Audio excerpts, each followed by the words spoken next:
아까 뭐 이 후보님께서 성남시장으로 계실 때 대장동 개발 사업 얘기를 하니까 자꾸 국민의힘 얘기를 하시던데 뭐 국민의힘 의원이 그 대장동 그 사업을 기획하고 뭐 개발 진행한 건 아니지 않습니까?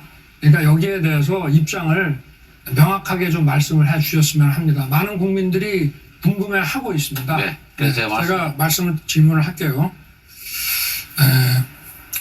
지금 이제 그 작년 10월에 그 얘기하신 거 보면 엄청난 이익이 발생하는 대장동 개발 사업에서 성남시 몫을 얼만큼 확보하느냐, 이게 문제다. 그래서 내가 거기에 맞춰서 설계를 했다. 그러면 시장으로서 당연히 그 개발 사업의 그 비용과 수익은 정확히 인식을 하셨을 것이고, 그리고 개발 사업이라고 하는 거는 아파트만 짓는 것이 아니라 도로도 만들고 터널도 뚫고 공원도 만들고 다 이렇게 하는 겁니다. 그래서 그 주거 공간을 이제 활용하기 좋게 만드는 것인데, 그런 거를 만들었다고 해서 우리가 그 이익을 환수했다라고 얘기하지는 않습니다. 그거는 이제 다 도시 기반 사업을, 도시 기반 조성을 전부 하고, 그리고 이제 뭐 현금이 남았다고 할 때 그걸 어떻게 배당하느냐에 이제 문제가 남은 거지. 아예 터널 뚫고 뭐 도로 만들고 공원 생겼다고 그거를 시가, 아니 그럼 모든 개발 사업은 다 환수를 하게요? 그러니까 그런 말씀은 제가 보기에는 상식에 거슬리는 얘기니까 좀 안 맞는 것 같고, 제가 이거를 저도 말씀드릴 기회를 주십시오. 제가 규칙은 질문을 해야 되지 않겠습니까? 근데 1분 30초가 넘어갔기 때문에 네네. 잠깐 발언 기회 그러십시오. 줬다가 또 네네. 토론도 그렇고 국가 경영에서도 규칙은 정말로 중요한 것입니다. 일방적인 주장을 하라는 게 아니고 이제 저한테도 기회를 주시니 맞을 것 같고요. 네네. 간단히 말씀드리면 저희는 사업구역 내외 확보한 이익은 5,500억이 훨씬 넘고요. 6천억쯤 되고, 그거 말고 안 해도 되는데 본시가지 있는 공원 만드는 거, 그 사업과 관계없는 데에서 추가로 확보한 게 5,800억이다 이 말씀이고요. 그만큼 제가 두 번째로 네. 이거 아까도 말씀드렸지만 국민의힘이 막아가지고 막지 않았으면 성남시가 100% 공공개발했을 건데 국힘이 LH한테 포기시키고 성남시 막고 했잖아요. 주도권 맡고 계시니까 끊으셔도 돼요. 아니 뭐 국민의힘이 막을 것도 없고 시장이 한 건데 뭐 국민의힘이 어떻게 막으며, 그리고 이걸 한번 여쭤볼게요. 본인은 이제 김만배나 유동규가 이제 기소가 됐는데 그 기소된 배임 범죄 사실은 나하고 관계없이 자기들이 한 거다. 왜냐면 거기에다가 뭐 조단위 이익을 줬으니까. 그런데 그렇게 이제 나하고는 관계 없다고 얘기를 하시면서 또 내가 이익을 다 따져봐갖고 설계를 했다고도 하시고, 또 한편으로 이런 얘기를 하십니다. 그분들한테 그렇게 많은 이익을 줄 수밖에 없었던 거는 굉장히 리스크가 큰 사업이었다. 그래서 손해볼 수가 있었기 때문이다라고 하는데, 손해를 그분들이 봐봐야 투자금 3억 5천밖에 더 봅니까? 그리고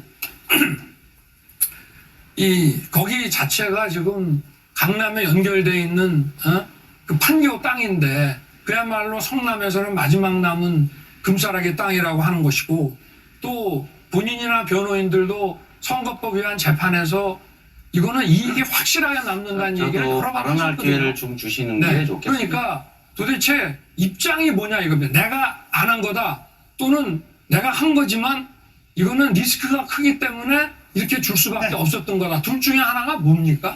입장이? 이거 아까도 말씀드렸습니다만 모든 국민은 성남 이재명 시장에게 너는 왜 국민의힘이 막았다 할지언정 100% 환수하는 게 바람직했는데 못했냐라고 비난하는 거 이해하고, 그 점에서 제가 부족했다, 좀 더 노력했어야 된다고 사과드리지만요, 분명한 거는 공공개발 못하게 LH 포기시키고 업자한테 부정대출 봐주고 거기서 뇌물 받아먹고 거기서 이익 취하고 성남시가 공공개발하는 거 못하게 막고 이랬던 국민의힘 또는 윤석열 후보께서 하실 말씀은 아니다. 이 말씀 제가 다시 한번 드립니다. 제가 또 질문을 하겠습니다. 그래, 뭐 제가 지금 물어보는 거는 다른 걸 물어보는 게 아니에요.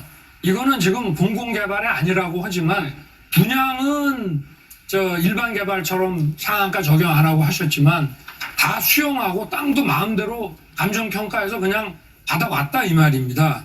그런데 제가 묻는 거, 국민들이 궁금해하는 거는 어떻게 김만배나 저 남욱이나 정의학 같은 사람들한테 합쳐서 3억 5천 넣은 사람한테 1조 가까운 이익이 돌아가게 설계를 했냐 이걸 묻는 겁니다. 그게 제일 국민들의 관심이거든요. 그게 그 사람들이 마음대로 시장 제껴놓고 만든 겁니까? 그래서 기소된 겁니까? 아니면은 우리 후보께서 시장 시절에 이게 너무 사업의 위험성이 많아서 3억 5천밖에 리스크는 없지만 하여튼 남는 거는 다 먹게 그렇게 설계를 해준 거냐? 둘 중에 하나 어느 거냐를 여쭤보는 겁니다. 제가. 후보님 50초 남았는데 아직 한 후보한테만 질문하셨다는 네. 점 일깨워 드리고 네. 예. 제가 제 질문에 대해서 자꾸 이렇게 다른 걸 얘기를 하신 거 보니까 여기에 대해서 답을 못 하시네요. 응? 여기는 특검 뽑는 자리가 아닙니다. 아니 특검 뽑는 것이 아니라 대통령 국민들이 후보. 궁금해하는 것을 다른 후보에게 대선 지금 주자들끼리 이렇게 지금 얘기를 하고 있는 건데 엉뚱한 얘기만 지금 하지 않습니까? 왜 거기에 대해 답을 못 하시는지 답을 하실 수가 없죠. 이걸 어떻게 답을 하겠습니까? 후보께서 자, 그럼 답하셔야 제가 됩니다. 안철수 후보님께 여쭤보겠습니다. 짧게 다 하시고 지금 들으셨죠? 이게 도대체 그 시장이 바보여가지고 밑에 사람이 다 해먹고 조단위 이익을 해먹고 기소가 된 겁니까? 아니면 시장이 정말 여기가 리스크가 크다고 판단해서 이렇게 설계를 한 겁니까? 어느 거라고 보십니까? 우리 안 후보께서. 결국은 본질은 1조 원에 가까운 이익이 민간에 갔다는 게 제일 큰 문제죠. 네 이게 시간이 다 됐네요.